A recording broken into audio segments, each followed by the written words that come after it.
Bismillahirrahmanirrahim. Alhamdulillahi rabbil alamin.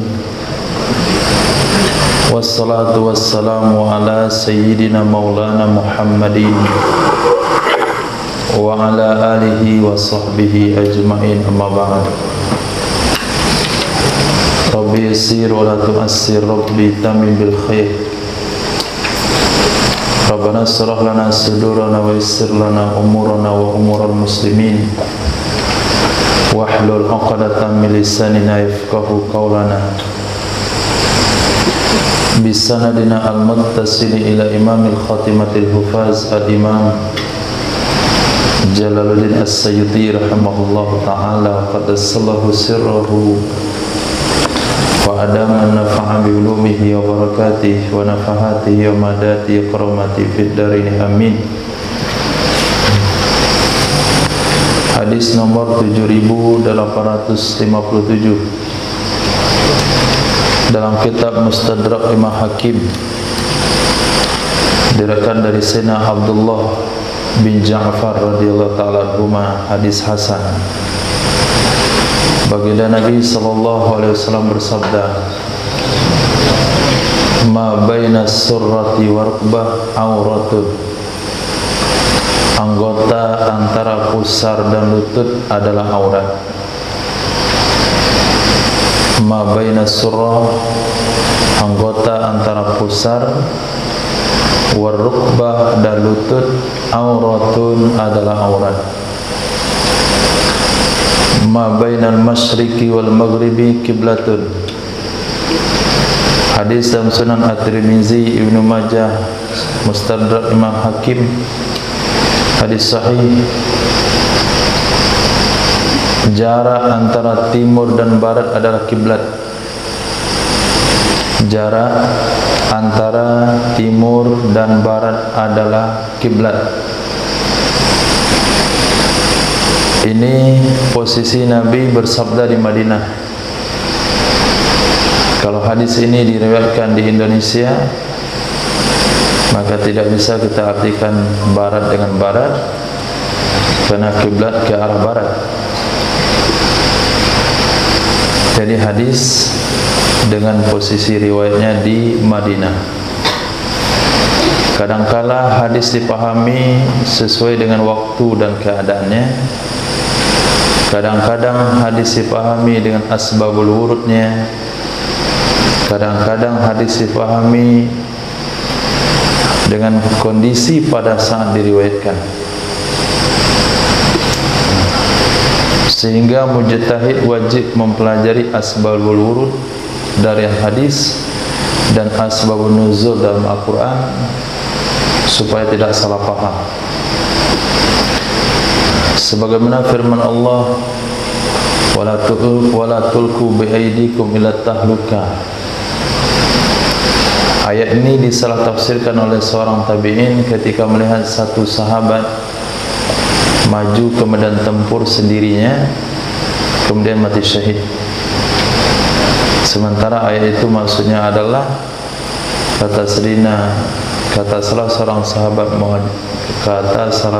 sahabat Ansor, ayat tersebut turun perihal kami yang meninggalkan jihad karena Islam sudah maju, kemudian kami memperbaiki pertanian kami, kata orang Ansor. Begitu juga ayat Al-Quran ditafsirkan, wala tansa nasibaka minad dunya. Jangan lupakan jatahmu dari dunia. Jadi jangan lupa dengan dunia.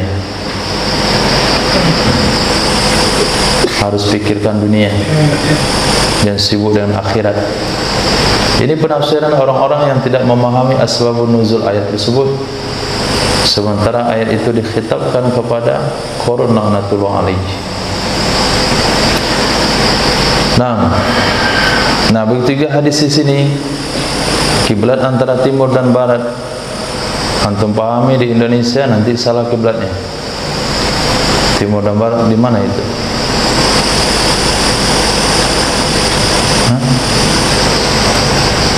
timur, barat, utara atau selatan. Ma baina nafhatain, jarak waktu antara dua tiupan sangkakala. Ma jarak waktu, baina antara, nafhatain dua tiupan sangkakala, sangkakala kiamat dengan sangkakala berbangkit. Arbaun 40. Ada ulama katakan 40 tahun. 40 tahun. Ada mengatakan 40 hari. Ada mengatakan 40 bulan. Kata Imam Nawawi rahimahullah ta'ala dalam Sahih Muslim, maksudnya adalah 40 tahun. Summa yunzilullahu minas sama'i ma'an, kemudian menurunkan oleh Allah subhanahu wa ta'ala dari langit akan air. Summa, kemudian yunzilullah, menurunkan oleh Allah, minas sama'i, dari langit, ma'an, akan air. Fayambutun, maka mereka tumbuh, kama yambutul baklu, sebagaimana tumbuh sayuran. Sebagaimana tumbuh sayuran, yaitu rapat. Dari pangkal, satu pangkal sayur bisa bercabang 5, 6. Walaysa minal insan, tidak ada dari manusia, syai'un, apapun. Tidak ada dari manusia syai'un, apapun, illa yablah, kecuali hancur semuanya. Illa azmun wahid, kecuali satu tulang. Kecuali tulang yang satu. Itu terjemahan menurut urutan bahasa Arabnya.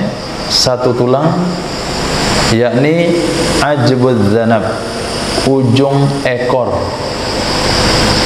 Ujung ekor, tulang punggung terus telusuri ke bawah sampai tulang paling ujung, itu namanya azbuz zanab. Orang kita bilang tulang sulbi. Minhu khuliqa, dari tulang itu diulang penciptaan manusia. Wa minhu yurakkabu, dari tulang tersebut disusun ia manusia pada hari kiamat. Qaf. Nah, kalau ada qaf di ujung hadis, berarti riwayat Imam Bukhari, Muslim, teksnya sama. Tapi kalau redaksinya beda, maknanya sama, maka ditulis dengan kha dan mim, Bukhari Muslim. Tapi kalau ditulis huruf qaf, itu artinya teksnya sama, maknanya pasti sama. Nah, jadi ketika Nabi Isa selesai membunuh Dajjal, kembali dunia sesubur-suburnya, kemudian meninggal Nabi Isa alaihissalam, dikuburkan di samping Nabi sallallahu alaihi wasallam. Kemudian manusia kafir dalam waktu yang secepat-cepatnya. Akhirnya tidak ada di muka bumi ini kecuali hanya satu orang yang mengucapkan Allah, dan dia pun sudah meninggal dunia. Maka tidak ada satupun lagi mengucapkan kalimat Allah, terjadilah kiamat. Nah, kiamat itu terjadi dengan tiupan sangkakala pertama. Setelah itu manusia terkubur semuanya, mati. Kemudian ditiuplah sangkakala kedua. Jarak waktu sangkakala pertama dan kedua, kata Nabi, 40 tahun. Nah, ketika sangkakala kedua ditiup, Allah turunkan hujan dari langit, maka manusia tumbuh dari kuburnya seperti tumbuhnya sayuran. Dari mana tumbuhnya? Dari tulang sulbi yang tersisa dalam kubur. Walaupun manusia itu dibakar, Jadi abu tetap tulang sulbinya tidak akan pernah hancur. Nah, dari sulbi itulah tersusun kembali manusia, hidungnya seperti hidung hari ini, rambut seperti rambut hari ini, bentuk muka seperti muka hari ini. Nah, di saat itulah mereka dikumpulkan ke mahsyar. Nah, dan kita adalah salah satu yang hadir pada hari itu. Dan kita termasuk salah satu yang bangkit dari kubur pada hari itu. Semua manusia hancur kecuali tulang sulbi, dan kecuali orang-orang yang dipelihara oleh Allah Subhanahu wa taala. Di antaranya adalah para anbiya alaihi wassalatu wassalam. Innallaha harrama 'alal ardi an ta'kula ajsadal anbiya. Allah mengharamkan kepada tanah untuk memakan jasad para nabi. Naam. Ma baina baiti, jarak antara rumahku, wa mimbari, dan mimbarku, raudatun, itu taman, miryadil jannah, dari taman-taman surga. Hadis riwayat Imam Ahmad bin Hanbal dan kitab Musnad, Sahih Bukhari Muslim, Sunan Nasa'i, Sunan At-Tirmizi, dari Sayyidina Abdullah bin Zaid Al-Mazini, dari Sayyidina Ali bin Abi Thalib, dari Sayyidina Abi Hurairah radhiyallahu an, hadis sahih. Nah, antara rumahku dan mimbar itu taman dari taman surga, atau disebut di bahasa lain raudhah, raudhatun nabi. Nah, karena kamar Nabi itu berada di sebelah kiri mihrab, di sana kamar. Nah, maka kalau antum buat masjid, maka buat masjid, buat kamar di sebelah kiri daripada mimbar, sebelah kiri mihrab, untuk ditempati oleh khatib. Nah, karena khatib disunahkan datang paling akhir. Jadi khatib dari rumah masuk ke kamar sebelah kiri.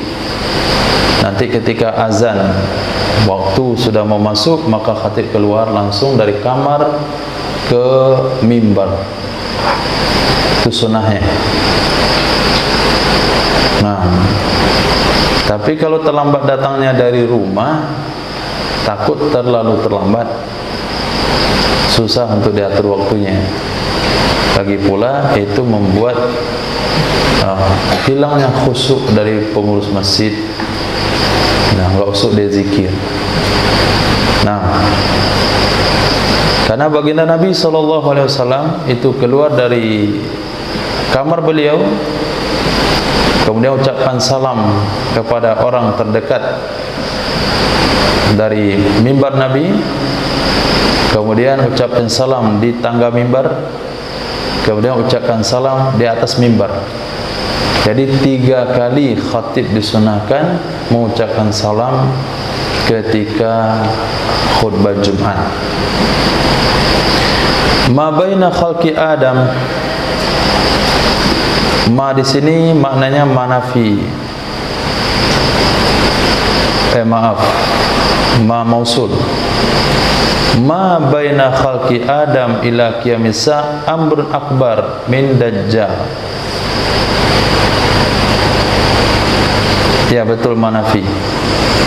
Tidak ada antara diciptakannya Nabi Adam sampai terjadinya kiamat itu perkara yang lebih besar dari Dajjal. Ma, tidak ada, baina, antara, khalqi Adam, diciptakannya Nabi Adam, sampai terjadi kiamat, perkara yang lebih besar dari Dajjal. Hadis riwayat Imam Ahmad, Imam Muslim, dari Sayyidina Hisham bin Amir radhiyallahu anhu. Hadis sahih. Nah, jadi mulai dari Nabi Adam sampai terjadinya kiamat, tiada fitnah yang lebih besar bagi manusia melebihi daripada Dajjal. Ini menjadi iktibar bagi kita. Kalau sekiranya dengan fitnah-fitnah kecil kita bisa meninggalkan agama, bisa meninggalkan perkara agama, berarti kalau kita berhadapan dengan Dajjal, naudzubillah, susah mempertahankan iman. Nah, terlambat sholat karena main game di rumah, terganggu ibadah karena handphone, terganggu ibadah karena permainan, terganggu ibadah karena tidur. Nah, berarti orang itu tidak bisa lewat dari fitnah Dajjal, karena itu fitnah yang paling besar. Nah, maka tidak ada para nabi melainkan mereka memperingatkan umatnya dengan Dajjal. Ma baina labatail jannah, belum azan. Ma baina labatail Madinah haramun. Jarak atau lokasi antara dua batas kota Madinah, lokasi baina antara labatai dua batas Madinah, kota Madinah, haramun, itu tanah haram. Riwayat Imam Bukhari, Imam Muslim, Imam Tirmizi, hadis sahih. Kata Nabi SAW, sebagaimana Nabi Ibrahim membuat tanah haram Makkah menjadi tanah haram, maka Sayyidina Muhammad membuat Madinah menjadi tanah haram. Madinah menjadi tanah haram. Tapi tanah haram Makkah lebih daripada tanah haram Madinah, dengan nilai solatnya 100.000 di Makkah, 1.000 di Madinah. Kemudian di tanah haram Makkah boleh solat sepanjang waktu, pada asar, pada subuh, waktu istiwa. Tapi di Madinah tidak. Hanya saja aturannya sama, tidak boleh membunuh binatang buruan daratnya, memotong pohon-pohonannya. Terjadi pembunuhan tersalah, dendanya tetap dengan denda pembunuhan sengaja. Nah, adzan insyaallah. Bismillah, alhamdulillah, sallallahu ala sayyidina maulana Muhammadin wa ala alihi washabihi ajma'in. Hadis 7863 dari Sayyidina Muawiyah bin Haidah radhiyallahu an. Nabi sallallahu alaihi wasallam bersabda, ma baina, jarak antara misra'aini, dua konsen pintu kiri kanan. Misra'ain, konsen pintu kiri kanan, itu nama misra'ain. Kalau konsen bawah namanya atabah. Min masari'i, dari konsen pintu surga, masiratu, perjalanan, arba'ina, 40 aman, tahun. Perjalanan 40 tahun. Walayatiyanna, dan sungguh benar-benar akan datang, alaihi, di atasnya, yaumun, oleh satu hari, wa innahu, sesungguhnya jarak, laqadhiz, sungguh berdesak-desak, sungguh berdesak-desakan. Konsen yang dimasukkan di sini adalah pintu gerbang surga. Antara sisi gerbang kanan dan kiri itu lebarnya perjalanan 40 tahun. Kalaulah dengan berjalan kaki sekalipun, itu lumayan jauh jaraknya. Tapi satu hari, kata Nabi, itu konsen pintu gerbang seluas itu akan berdesak-desak dimasuki oleh manusia. Padahal yang masuk ke situ hanya 1 dari 1000 orang, 1 dari 1000 manusia. Nah,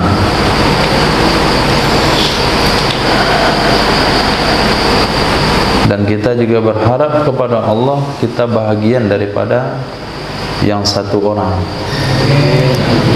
Walaupun diinjak di situ nggak ada masalah. Kaki berdesak-desaknya keinjak-injak misalnya, itu lumayan aman daripada mulus tapi masuk neraka.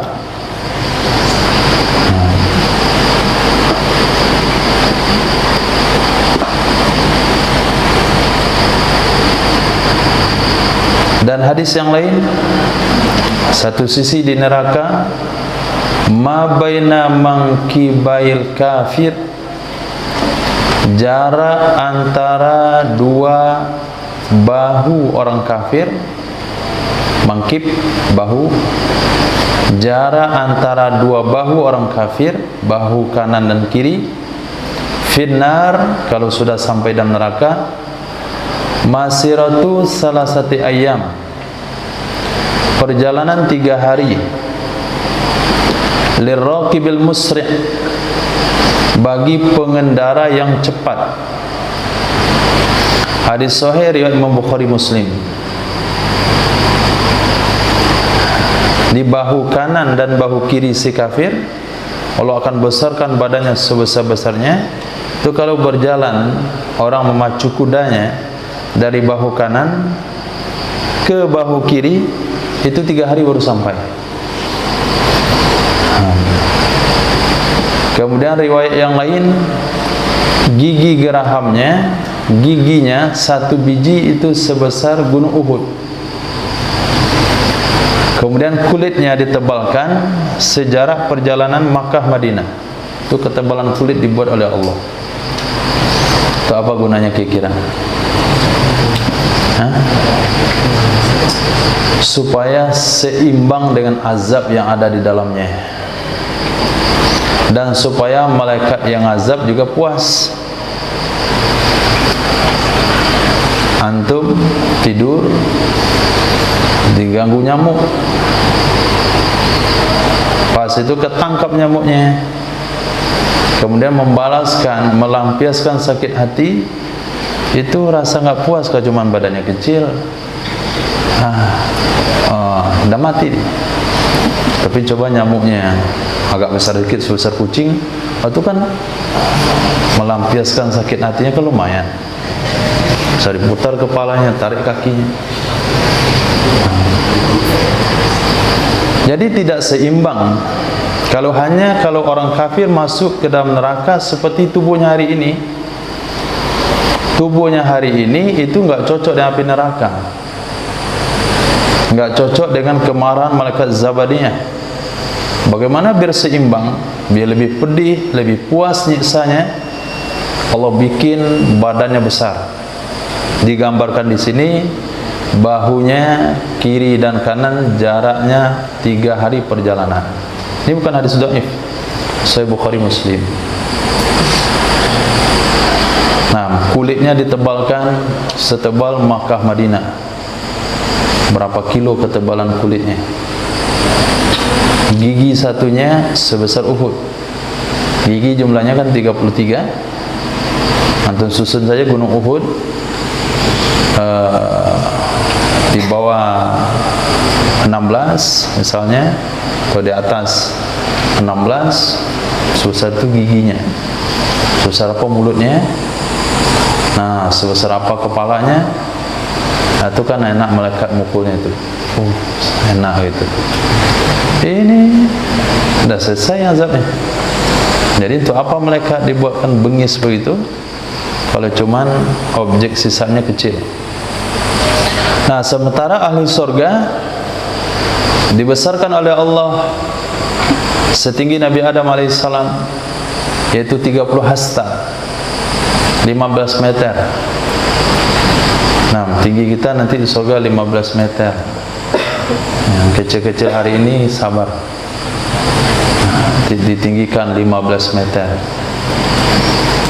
Kemudian ketampanan seperti ketampanan Nabi Yusuf alaihissalam, dan bisa ganti muka setiap hari Jumat. Bisa ganti muka setiap hari Jumat. Pergi ke pasar, di sana ada jual muka. Mau beli muka yang kayak gini, nanti antum pulang ke rumah dengan tampilan yang berbeda.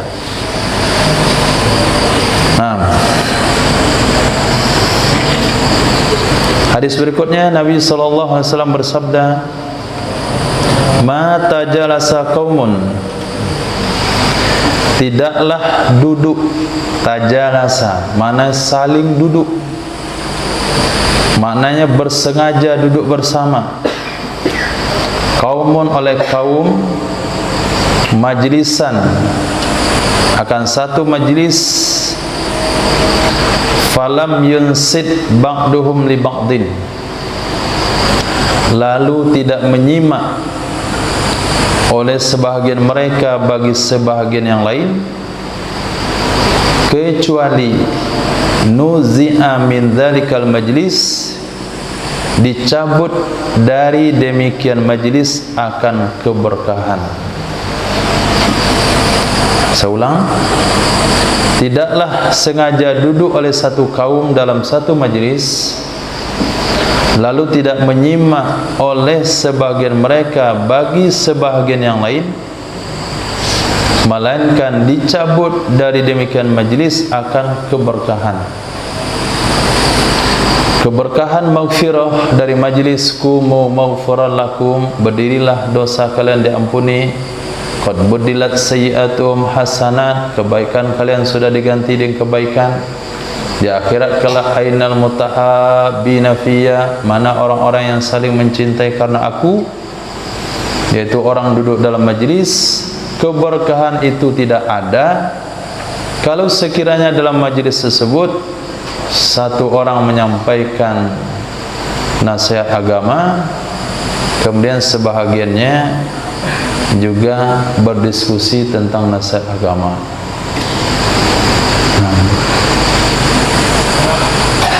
Maka berdasarkan hadis ini kita maksimalkan kembali majlis taklim asar.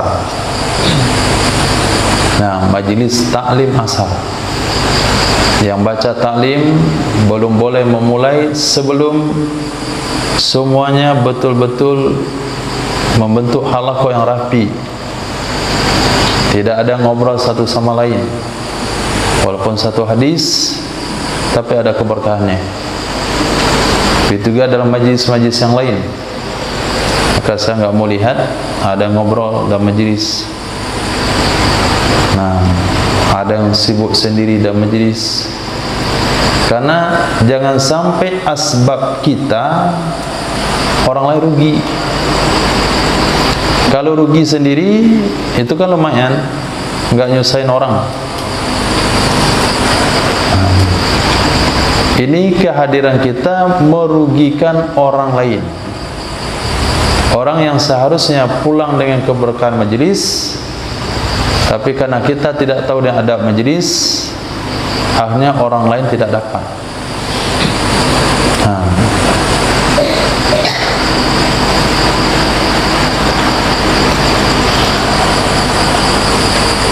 Maka Imam Malik rahimahullahu ta'ala, beliau terutama majlis hadis, belum memberikan tumpuan yang maksimal dalam adab hadis Nabi SAW. Maka lahir generasi ulama-ulama yang menjadi panutan bagi generasi setelahnya. Kitab Imam Malik dibaca hari ini, sampai hari ini dibaca, menjadi kitab rujukan. Serasa tidak sah belajar hadis kalau belum membaca Muwatta Imam Malik. Serasa belum tamat belajar hadis kalau belum membaca Sahih Bukhari Muslim. Kenapa ada perasaan seperti itu dari pelajar-pelajar akhir zaman sampai kita hari ini? Karena majelis mereka itu majelis yang penuh dengan keberkahan. Imam Bukhari solat 2 rakaat sebelum menulis satu hadis. Kalau hadis beliau ada 4 ribuan, berarti solat sudah 8.000 rakaat untuk hadis itu. Hari ini banyak juga orang nyusun hadis untuk gelar yang didapatkan, tapi setelah diseleksi lulus dengan gelarnya, dia sendiri pun tidak mau membaca hadis yang dia susun. Nah, itu makna daripada keberkahan. Begitu juga dalam kelas antum dengan guru masing-masing dengan Qur'annya, kalau sampai tidak menghargai Al-Quran, Quran ditimpa dengan tangan, dengan kepala, dengan benda-benda lain, ditulis dengan kalimat-kalimat lain, nanti Quran mengutuknya. Seperti doa yang didoakan, Allahumma ja'alhu hujjatan lana wala hujjatan alaina. Jadikan Quran hujjah yang membela kami, jangan sampai yang menuntut kami. Nah, jadi dalam majlis, kenapa para ulama melahirkan generasi yang khasyah, yang manut dengan Al-Quran dan hadis? Karena majelis mereka penuh dengan adab. Tidak ada satupun yang berani duduk dalam majlis Imam Sufyan As-Sawri kalau ketika beliau membacakan hadis, kalau beliau enggak suruh duduk. Murid Imam Syafi'i rahimahullah ta'ala itu membalik lembaran kitabnya itu pelan-pelan sekali, takut kedengaran bunyinya oleh Imam Syafi'i rahimahullah ta'ala.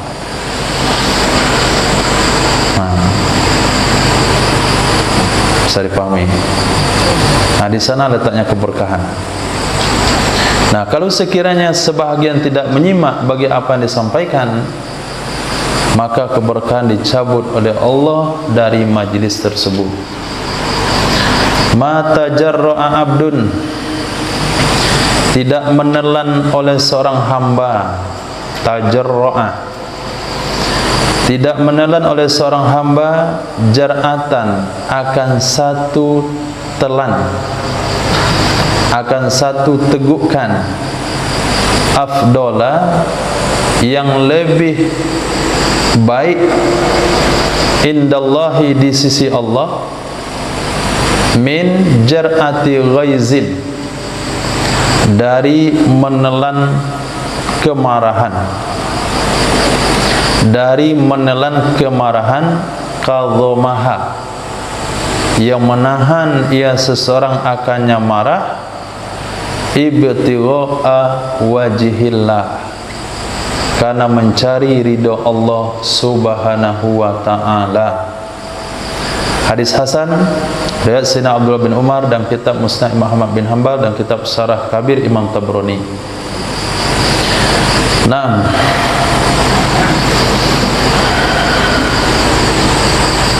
demi mencari ridha Allah subhanahu wa ta'ala, misalnya ini ketika dalam keadaan berpuasa, Nabi SAW bersabda, ma kana yaumu saumi ahadikum, hari yang adalah puasa salah seorang kalian, idza syatamahu, apabila dicaci oleh orang lain, au qatalahu, atau diajak berkelahi, maka katakanlah ini shaim, saya puasa. Jadi dia tahan emosinya waktu itu, diajak bertengkar, diajak berkelahi, sementara dia puasa. Nah, tuntutannya pada saat itu adalah emosi. Tapi dalam Tuhan sama, agama meminta dia untuk menahan emosinya, akhirnya ditelan. Nah, ditelan emosinya. Itulah tegukan yang paling mahal nilainya di sisi Allah subhanahu wa ta'ala. Begitu juga Nabi tegaskan ketika melakukan ibadah haji dan umroh tidak boleh ada rafath, tidak boleh juga ada fahash, perbuatan keji dan tindakan kotor. Nah, ketika ada orang yang menuntut dia untuk berbuat zalim misalnya, untuk marah di saat haji dan umroh, misalnya sendalnya diinjak putus, nah nasinya tumpah karena kawannya, barangnya hilang karena kawannya, harusnya dia sudah mengamuk, tapi karena menuntut ini di tanah haram, ini di masjid, ini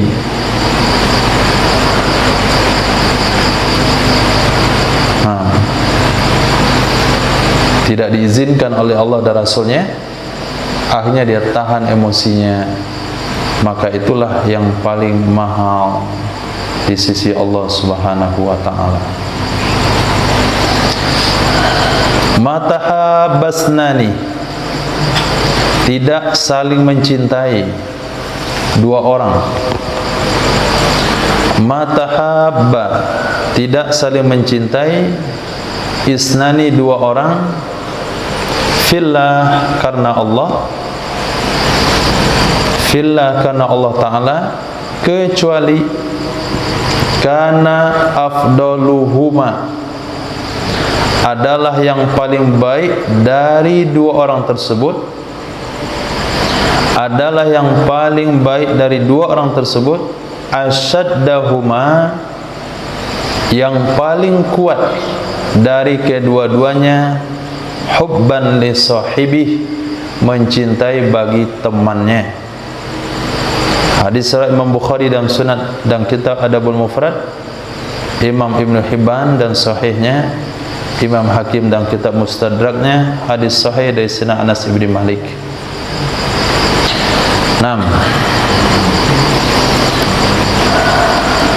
Tahabba fillah, yaitu mencintai sesama muslim karena agama Allah Subhanahu wa ta'ala, mungkin karena ketaatannya, mungkin karena ibadahnya, waraknya, karena zuhudnya, karena keilmuannya, karena posisinya di sisi Allah Subhanahu wa ta'ala,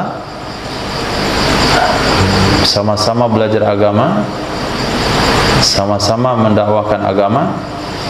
Maka dari dua orang yang berteman itu, siapa yang lebih unggul? Yang lebih unggul adalah yang paling tinggi cintanya kepada kawannya. Nah, memang keduanya saling mencintai, tapi ada yang lebih salah satunya. Buktinya hanya dia yang datang, yang satu tetap didatangi, yang satu mendatangi. Nah, satu menjaga supaya tidak putus hubungan silaturahim, yang satu biasa-biasa saja. Maka yang lebih tinggi nilainya di sisi Allah, ada yang lebih cintanya kepada saudaranya.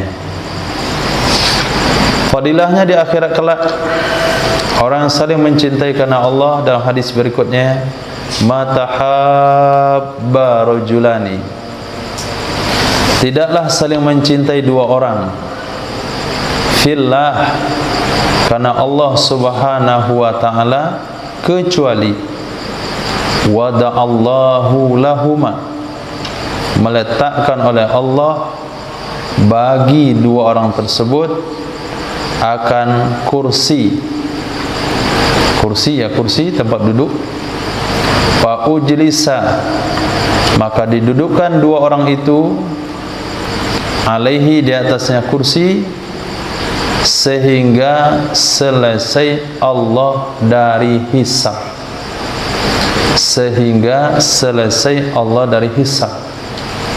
Artinya mereka tidak masuk dari kelompok orang yang dihisab, cuman tidak boleh masuk surga kecuali setelah hisab selesai. Nah, maka disediakanlah tempat duduk, dua orang itu dipersilakan duduk di sana. Mungkin ada 4 orang saling mencintai, ada satu tempat 4 orang di situ. Ada 10 orang saling mencintai, 10 orang di sana. Itu cuma 2 orang di sana. Itu yang Nabi riwayatkan dalam riwayat yang lain, mereka di atas mimbar-mimbar cahaya mencemburui akan mereka oleh para syuhada, oleh para anbiya. Mereka bukan para nabi, mereka bukan para syuhada, tapi mereka mendapatkan posisi yang istimewa di sisi Allah Subhanahu wa taala. Apa itu tahabba fillah? Tahabba fillah yaitu mencintai orang lain karena agamanya. Nah, karena agamanya, bukan karena makanannya. Nah, bukan karena kirimannya,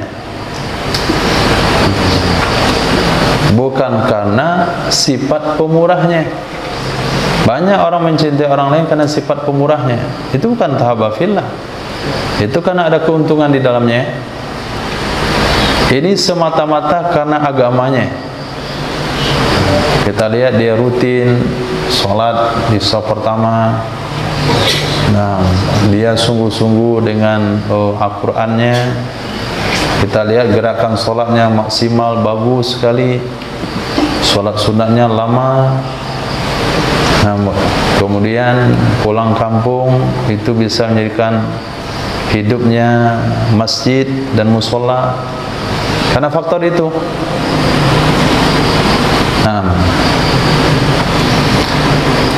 atau karena nasihatnya, atau karena kita berteman dengan dia memberikan kita motivasi untuk lebih dekat dengan Allah Subhanahu wa taala. Ma tarfa'u ibilul haji, tidak mengangkat oleh onta.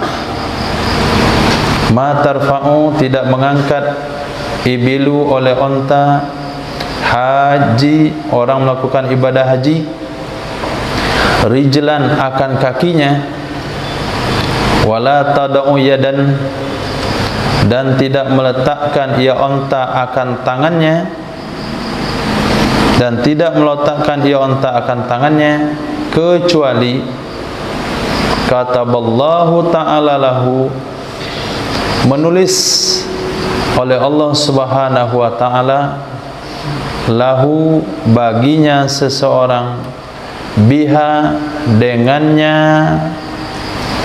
meletakkan kaki, mengangkat kaki, meletakkan tangan, atau kembali kepada mafhum, dengannya langkah onta, hasanah, akan satu kebaikan, au maha anhu sayyi'atan, atau Allah menghapus darinya akan satu kesalahan, au rafa'ahu biha darajatan, atau mengangkat ya Allah akannya seseorang dengannya langkah onta akan derajat. Darajatan, satu derajat. Berdasarkan hadis ini, maka salah kalau disimpulkan dalam hadis orang yang berjalan ke masjid, seseorang yang melangkahkan kakinya ke tempat sholat berjamaah, satu langkah yang dilangkahkan Allah angkat derajatnya, Allah hapus dosanya, Allah tulis satu kebaikan. Lalu ada ulama yang mengkiaskan, kalau dia naik motor, kalau dia naik mobil, maka satu putaran rodanya akan mengangkat derajatnya, menghapus kesalahannya, kemudian ditulis satu kebaikan. Ini istimbat yang tidak tepat. Kenapa kita katakan istimbat yang tidak tepat? Karena hadis dinilai penghapusan dosa, dinilai mengangkat satu derajat, dinilai dihapus satu kesalahan dari langkah hewan, itu pada ibadah yang dianjurkan berkendaraan. Karena disunahkan melakukan ibadah haji berkendaraan, bukan jalan kaki. Nah, ketika menghadiri sholat jemaah dianjurkan berjalan kaki, bukan berkendaraan. Maka tidak boleh dikiaskan langkah kaki dengan roda motor dengan langkah kaki. Karena ibadah ke masjid bukan dengan kendaraan. Lalu kenapa dinilai kaki onta ke dalam ibadah haji? Karena ibadah haji sunnahnya berkendaraan, bukan jalan kaki. Nah, jadi bukan asal istinbat, bukan asal simpulkan hukum. Maka tidak betul kalau disampaikan setiap tetes bensinnya, nah itu akan dihapuskan satu kesalahan, ditulis satu kebaikan, kemudian dinaikkan satu derajat. Karena sunnahnya ke masjid bukan berkendaraan tapi jalan kaki. Sunnahnya ibadah haji yaitu berkendaraan, ke masjid dengan jalan kaki, bukan berkendaraan. Ibadah haji berkendaraan, bukan jalan kaki. Jadi nilai langkah itu sesuai dengan aturan sunnah. Hadis riwayat Imam Ibnu Hibban. Hadis berikutnya, ma taraka abdun lillahi amran. Ma taraka, tidak meninggalkan oleh hamba, lillahi, karena Allah. Tidak meninggalkan oleh hamba karena Allah akan satu perkara, la yatsrukuhu illa lillah, yang ia tidak meninggalkan perkara tersebut kecuali karena Allah, kecuali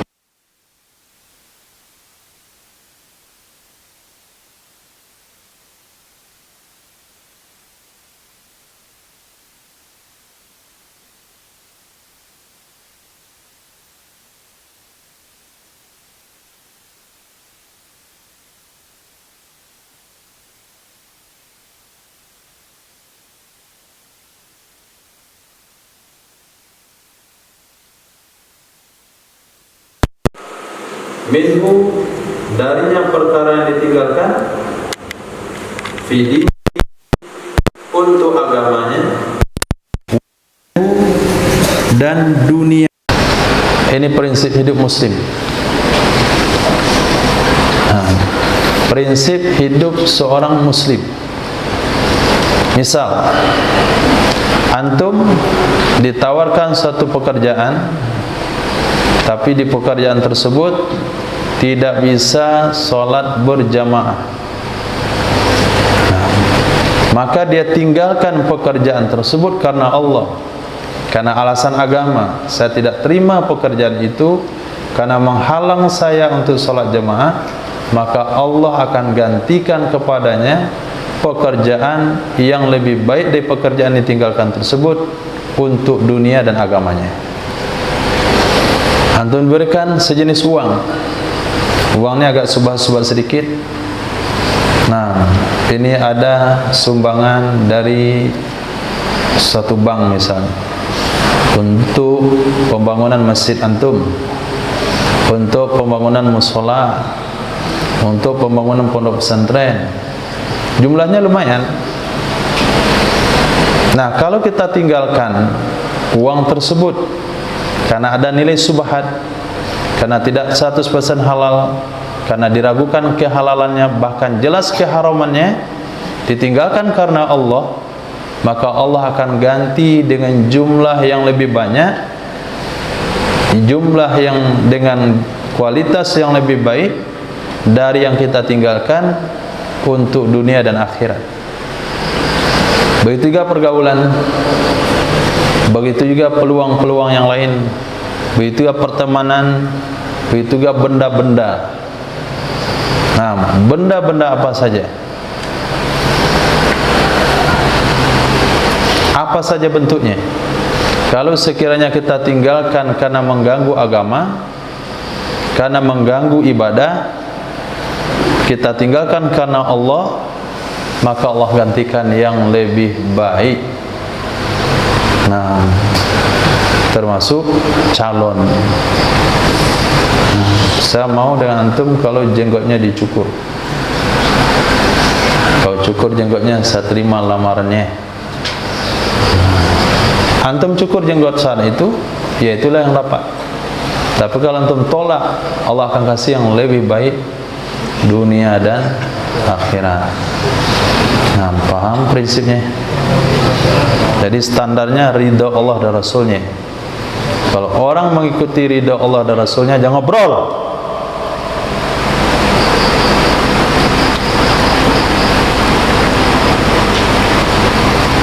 Hadis berikutnya, Nabi SAW bersabda, dan Musnad Imam Ahmad bin Hanbal, Sahih Bukhari, Muslim, Sunan At-Tirmizi, Sunan Ibnu Majah, Sunan Nasa'i, dari Sayyidina Usama bin Zaid radhiyallahu an, hadis sahih, Nabi SAW bersabda, ma taraktu ba'di, tidak aku tinggalkan setelahku. Ma taraktu ba'di, tidak aku tinggalkan setelahku, fitnatan, akan fitnah, adarra, yang lebih membahayakan, ala rijali, atas kaum laki-laki dari wanita. Ma taraktu ba'di, tidak aku tinggalkan setelah aku, fitnah yang lebih membahayakan terhadap laki-laki dari wanita. Nah, maka menikah itu harus berdasarkan dengan sunnah dari awal mulanya, dengan ta'arufnya, dengan mencari calonnya sesuai dengan standar sunnah. Kalau tidak, nggak ada fitnah yang lebih membahayakan. Bisa saja dia akan menghabiskan agama antum, menghabiskan ilmu agama antum, menghabiskan kejujuran antum, bahkan menghabiskan ibadah antum. Nah, yang tadinya belajar Quran, kemudian mengajar Al-Quran, nikah dengan wanita yang tidak tepat. Nah, kalau begini terus, apa yang didapatkan dengan Quran? Akhirnya antum tinggalkan mengajar Quran, mulai lagi bekerja karena tuntutan. Akhirnya tidak ada nilai Quran. Begitu juga ilmu agama. Di pondok, nah, rumah tetap begitu-begitu saja, makanan biasa-biasa saja, perabotan begini juga. Nah, akhirnya saya nggak betah lagi. Nah, kalau masih di pondok saja, saya mau pulang ke rumah orang tua saya. Nah, akhirnya antum tinggalkan pelajaran agama, antum sia-siakan belajar agama, mulai mencangkul di sawah, mulai dagang di pasar. Nah, Pak Ustadz jual sayur. Nah, kenapa? Fitnah wanita. Nah, fazfar bizatid din taribat yadak. Fazfar bizatid din taribat yadak. Pilih yang beragama, maka antum akan beruntung. Nah, hadis sahih. Hadis berikutnya, Nabi SAW bersabda, ma tarawna, sesuatu yang kamu lihat, ma tarawna, sesuatu yang kamu lihat, mimma takrahun, dari sesuatu yang kamu tidak senangi, dari sesuatu yang kamu tidak senangi, fadzalika ma tujzaun, itulah sesuatu yang dibalasi kamu, itulah sesuatu yang dibalasi akan kamu. Yu'akharul khairu li ahli fil akhirah, ditunda kebaikan bagi ahli kebaikan di akhirat kelak. Ditunda kebaikan bagi ahli kebaikan di akhirat kelak.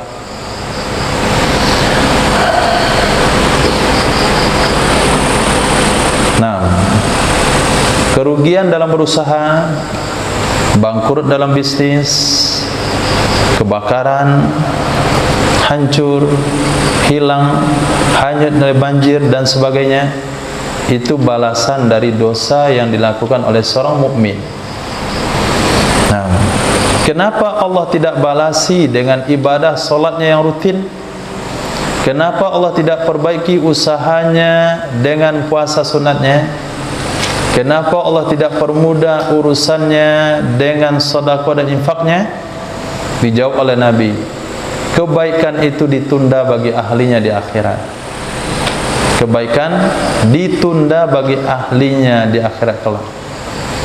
Maka seorang ulama salafun saleh, mereka merasa khawatir kalau setelah berbuat dosa tidak melihat sesuatu yang dia benci dalam hidup. Mereka merasa khawatir kalau setelah berbuat dosa tidak melihat sesuatu yang tidak dia senangi. Bahkan mereka merasa bersyukur kalau sekiranya setelah buat dosa ada sesuatu yang dia tidak sukai. Misalnya pecah gelasnya, astagfirullah, ini dosa yang tadi ini Allah balas, rasa lega.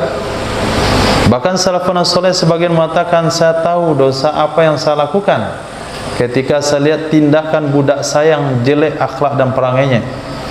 Kadang-kadang tindak tanduk yang jelek pada hewan yang saya tunggangi.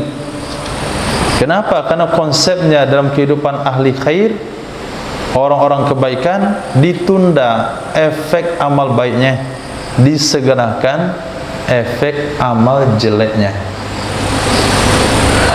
Maka orang-orang yang hijrah daripada kehidupan yang tidak baik, dia tidak mulus melewati kehidupan. Nah, tidak seperti dia maksiat dulu kehidupannya. Dulu kok mudah saja mendapatkan keuangan, kenapa sudah salat malah semakin susah? Nah, ini dijawab dalam hadis ini.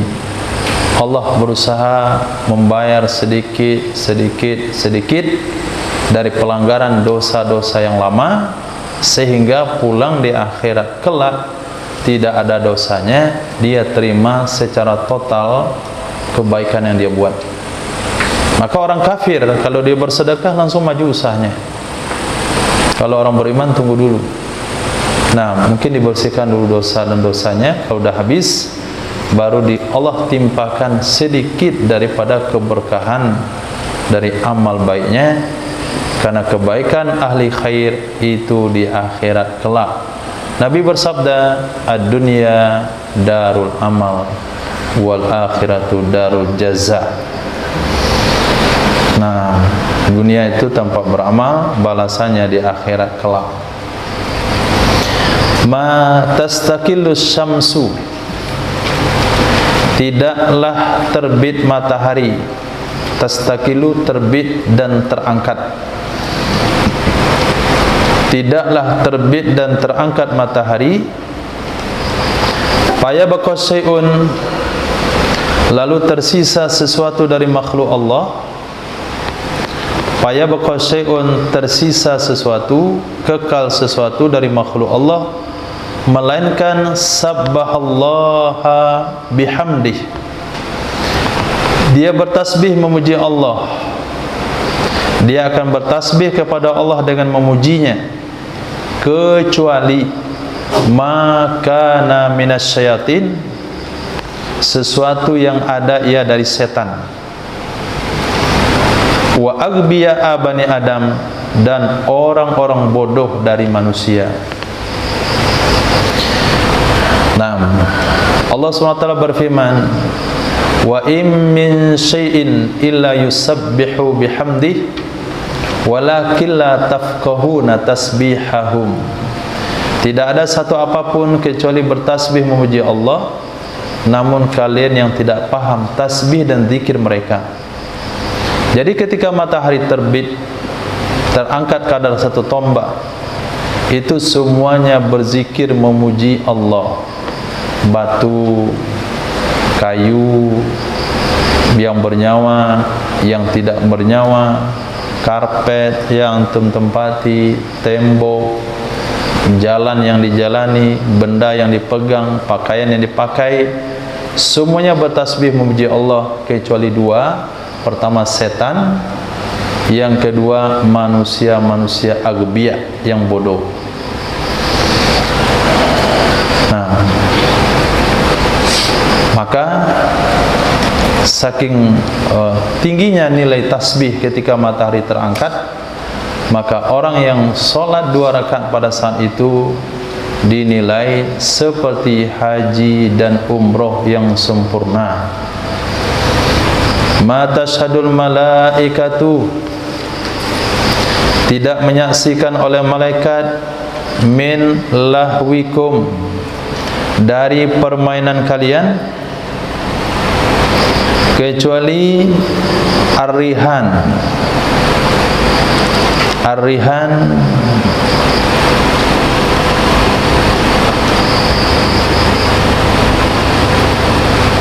rihan artinya seseorang mengeluarkan sesuatu untuk hadiah,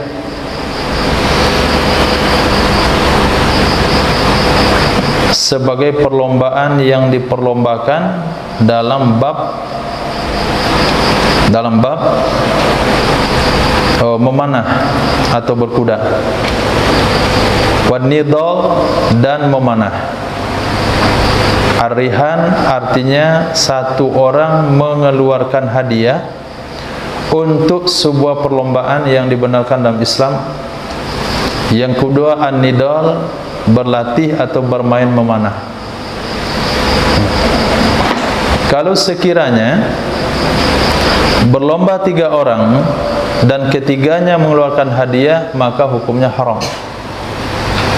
Tapi apabila 2 orang mengeluarkan hadiah atau 3 orang mengeluarkan hadiah dan dimasukkan 1 orang yang tidak mengeluarkan hadiah dengan memiliki kemampuan yang sama, dengan alat yang sama, maka perlombaan hukumnya halal. Atau lomba memanah, inilah permainan yang malaikat ikut menyaksikannya. Jadi kalau lomba bola, lomba futsal, lomba tarik tambang, bola pingpong, bulu tangkis, itu malaikat nggak hadir. Nah, tapi lomba kuda, lomba memanah, latihan memanah, ini yang disaksikan oleh malaikat. Mata sadaqan nasu bi sadaqatin afdala min ilmi yunshar. Tidaklah bersedekah oleh manusia, tidaklah bersedekah oleh manusia dengan satu sedekah yang lebih unggul, yang lebih bagus dari ilmu yang ditebarkan, dari ilmu yang disampaikan.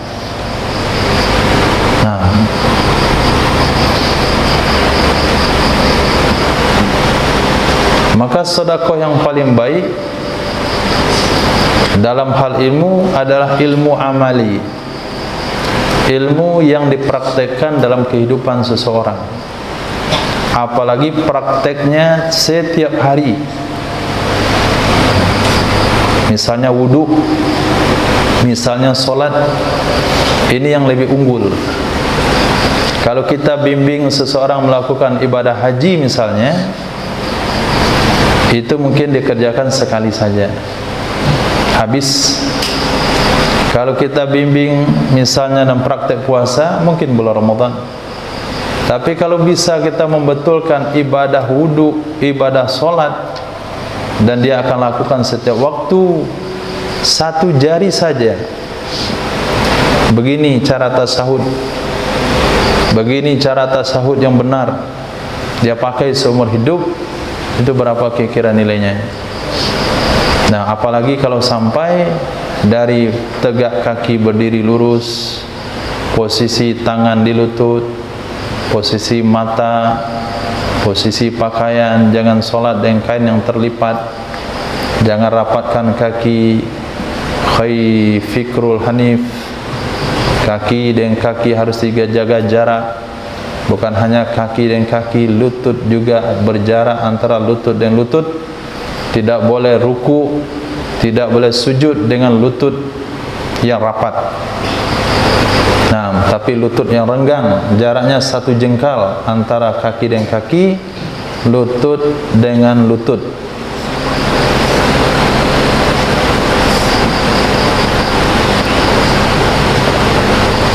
Kemudian telapak kaki, tangan jangan diletakkan di tempat sujud, tapi diangkat. Jangan diletakkan di tempat sujud, kecuali diangkat. Kemudian tangan dengan telinga sejajar waktu tempat sujud.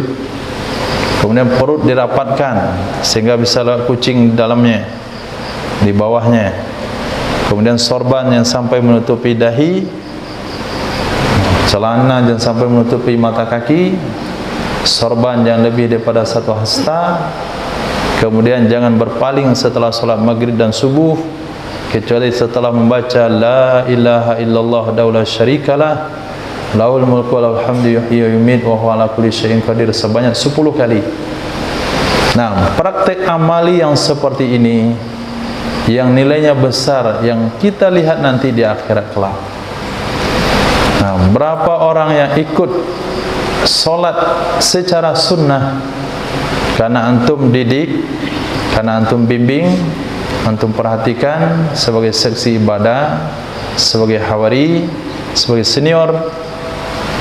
Nah, sampaikan kepada yang baru, jangan robah tempat kaki sebelum selesai zikir, duduk di tempat solat supaya didoakan oleh malaikat. Bahkan jari sekalipun, nah, jari rapat di atas kaki. Nah, berapa nilainya nanti di akhirat kawan. Nah, apalagi sampai banyak atau ada di antara sunnah Nabi berhasil kita hidupkan di tengah masyarakat, berhasil dihidupkan di masjid. Nah, bisa menghidupkan tarawih 2 rakaat di bulan Ramadan. Nah, bukan 4-4, tapi 2 rakaat. Nah, bisa 20 rakaat, bisa menerangkan 1 juz semalam. Ini lebih tinggi nilainya daripada ibadah yang sifatnya tahunan. Belajar tentang baik ribawi, enggak ada yang praktek baik ribawi, jarang. Belajar tentang gadai menggadai, enggak ada yang gadai menggadai. Belajar tentang pinjam meminjam, jarang pinjam meminjam. Yang ada cuma ngambil punya orang tanpa izin. Sendal dipakai di mana dan nyampai di mana. Nah, ma taghabbaratil aqdam, tidaklah berdebu telapak kaki, tidaklah berdebu telapak kaki fi masyin, di dalam berjalan, ahabba ilallah, yang lebih disukai Allah Subhanahu wa taala daripada rab'i saffin, mengisi shaf. Nah, daripada mengisi shaf.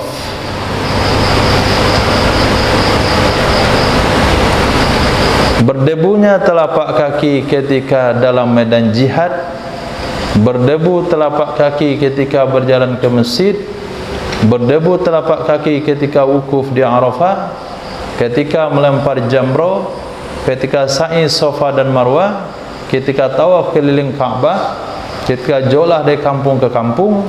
Itu memang ada nilai di sisi Allah Subhanahu wa taala, tapi tidak mengalahkan nilai mengisi shaf kosong. Nah, tidak mengalahkan nilai mengisi shaf kosong, walaupun tidak ada debunya mengisi shaf kosong itu. Nah, kalau berdebu pun itu tidak ada yang bisa menandingi nilainya. Nah, maka sebelum sholat, sebelum takbiratul ihram, pastikan dulu shaf yang kosong. Kalau di depan ada, isi dulu yang di depan. Man wasala shafan wasalahullah, siapa yang menyambung shaf, Allah akan sambung dia dengan kasih sayang, ridho, inayah, taufik Allah Subhanahu wa taala. Man qata'a shafan, siapa yang memutuskan shaf, Allah akan putuskan hubungan dengannya. Allah putuskan rahmat Allah kepadanya, kasih sayang Allah, hidayah Allah, semangat dalam beribadah. Nah, antum-antum yang membuat shaf putus kaki karena shaf diisi di bagian tembok, Ada yang hobi ngisi software tembok dulu. Sewaktu-waktu disampaikan dari tengah, enggak masuk dalam ke otaknya. Tak jadi isi bagian tembok, akhirnya serenggang. Nah, si hasbi tidak mau bergeser kepada kawan di sampingnya, itu Allah akan putuskan rahmat Allah darinya.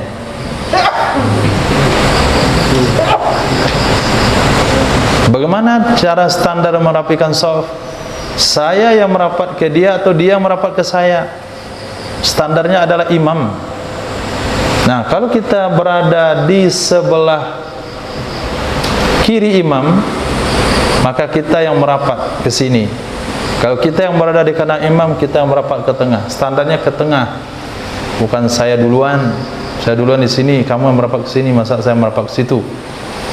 Bukan itu standarnya. Tapi mana yang mengarah ke imam. Nah, jangan pula bawa sejadah yang membuat orang tidak berani menempatinya. Itu termasuk memutus shaf. Nah, sejadahnya lebar sehingga orang tidak mau menginjaknya karena bagus sekali. Ma taqarrabal abdu ilallah bi syai'in afdala min sujudin khafi. Tidak mendekat oleh seorang hamba kepada Allah, tidak mendekat oleh hamba kepada Allah dengan sesuatu yang lebih unggul dari sujud khafi, sujud yang tersembunyi. Disebut sujud di sini maknanya adalah salat sunnah. Tidak ada media amal ibadah yang mendekatkan kepada Allah yang lebih bagus dari solat sunnah secara sembunyi-sembunyi. Maksudnya di tengah malam. Nah, solat 2 rakaat, walaupun nanti ada tahajudnya, tapi solat 2 rakaat, tak ada satupun yang tahu. Bahkan tidak masuk dalam CCTV. Nah, solatnya di mihrab 2 rakaat saja. Itu cara yang paling cepat mendekatkan kepada Allah. Imam Malik rahimahullahu ta'ala, beliau tahajud semalaman atau sebagian besar dari malam. Tapi ketika pagi belum mandi, kemudian pakai pakaian yang paling rapi, kemudian meminyaki rambut dan jenggotnya, mengasih minyak zaitun di mukanya, kemudian seperti orang yang pulas tidur semalaman. Enggak terlihat kesan dia tahajud tadi malam di mukanya. Nah, kalau masyarakat kita subuh di masjid dilihat, itu seperti ahli tahajud yang banyak. Assalamualaikum, assalamualaikum.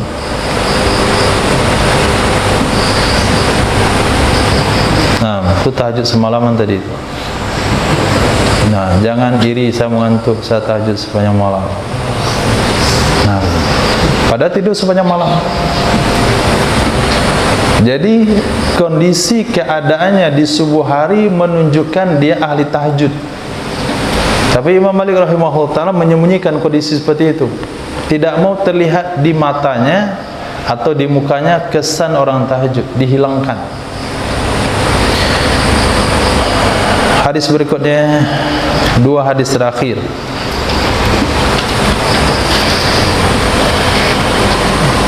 Ma talifa malun fi barrin wala bahrin ila bihabsiz zakat.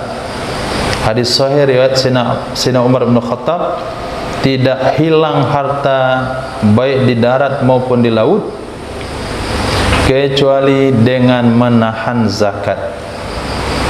Ma talifa malun, tidak hilang harta, fi barrin pada darat, wala bahrin tidak juga di laut, kecuali dengan sebab menahan zakat.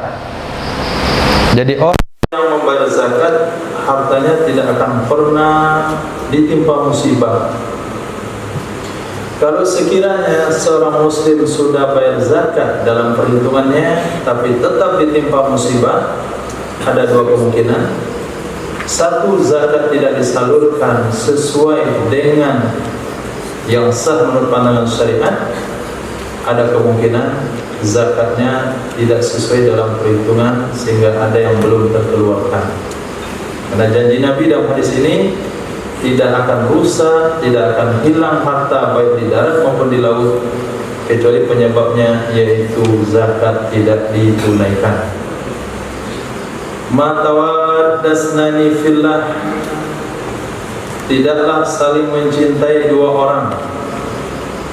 Ma tawaddasnani, tidaklah saling mencintai dua orang fillahi, karena Allah. Fayufarraqu bainahuma, lalu dipisahkan di antara keduanya, kecuali dengan sebab dosa, yahdithuhu ahaduhuma, yang melakukan akannya oleh salah satu keduanya, yang melakukan akannya oleh salah satu keduanya. Hadis hasan riwayat Imam Bukhari dalam Adabul Mufrad dari Sayyidina Anas bin Malik radhiyallahu anhu. Hadis ini mungkin bisa kita gunakan untuk menilai pribadi kita masing-masing. Karena di sini Nabi katakan, dua orang yang saling mencintai karena Allah tidak terpisah karena apapun, kecuali satu penyebab, yaitu ada salah satunya yang buat dosa. Ada salah satu dari dua orang itu yang berbuat dosa. Nah, misalnya ada keakraban dalam beribadah, keakraban dengan teman, di dalam pendidikan, di dalam belajar dan sebagainya. Yang penting lillah, karena Allah, lalu terpisah, tidak bertegur sapa, bertanam kebencian satu sama lain.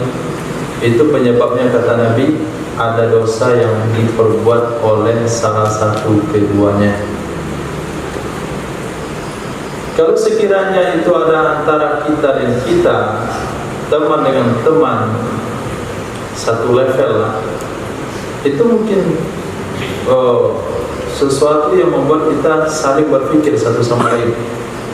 Tapi apabila dengan para ulama, para masyayikh, wali-wali Allah, orang soleh misalnya, nah dulu kita dekat dengan seorang yang soleh, tetapi sekarang menjauh atau tercabut mahabbah dan cintanya, itu kita bisa pastikan itu dosa dari kita. Nah, sampai perbaiki diri dan perbaiki diri, sehingga Allah satukan kembali dengan orang-orang soleh, orang-orang yang taat dengan Allah Subhanahu wa Ta'ala.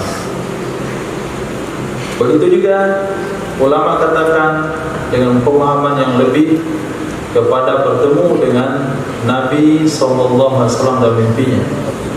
Imam Malik rahimahullah katakan, aku menganggap diriku munafik kalau sampai ada satu malam tidak bermimpi dengan Rasulullah SAW. Nah, itu juga orang bermimpi dan Nabi, kenapa Nabi tidak hadir dalam mimpinya? Itu juga karena dosa. Jadi baik hubungan rohani antara orang soleh yang sudah meninggal dunia maupun rohani antara orang yang masih hidup, itu terpisah, hilang mahabbahnya. Satu penyebabnya yaitu dosa yang dilakukan oleh salah satu dari mereka. InsyaAllah, alhamdulillah. Tidak ada pertanyaan, bersama.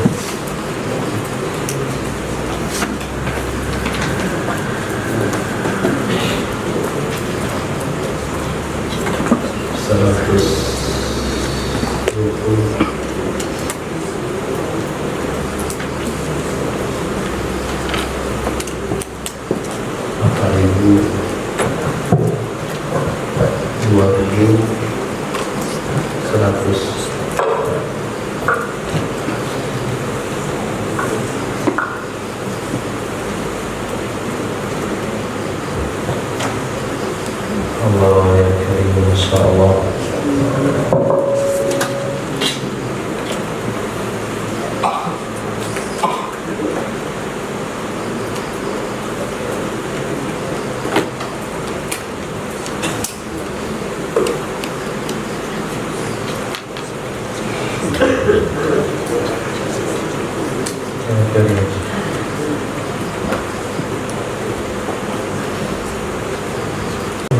Waalaikumsalam. Waktu itu saya pernah dengar tentang yang meninggal di saat dalam perjalanan atau yang meninggal di saat berenang itu tidak termasuk mati syahid. Itu penjelasan tentang hadis tersebut bagaimana? Masya Allah. Bahkan riwayat yang pernah kita dengar termasuk mati syahid akhirat kalau dia mati tenggelam, mati karena reruntuhan, meninggal karena musibah, meninggal karena melahirkan, meninggal karena sakit perut. Tapi kalau dalam perjalanan, wallahu a'lam. Tapi kalau perjalanannya adalah untuk belajar agama atau perjalanan fi sabilillah, maka dia juga masuk mati syahid, sebagaimana diriwayatkan kepada Sayyidatina Ummi Haram yang meninggal dalam perjalanan perang karena jatuh dari kendaraannya. Jadi justru yang ditemukan adalah syahid akhirat, bukan tidak mati syahid. Nah, wallahu a'lam kalau ada hadis yang mengatakan tidak mati syahid, atau mungkin ada hadis mengatakan tidak mati syahid seperti syahid di jalan Allah, berperang di jalan Allah. Karena mati syahid di jalan Allah konsepnya tidak dimandikan, tidak disolatkan, cuma dikafani dan dikuburkan. Sementara syahid yang lain itu tetap penyelenggaranya seperti jenazah biasa, hanya saja di akhirat kelak dia dikumpulkan bersama orang-orang yang mati syahid. Nah,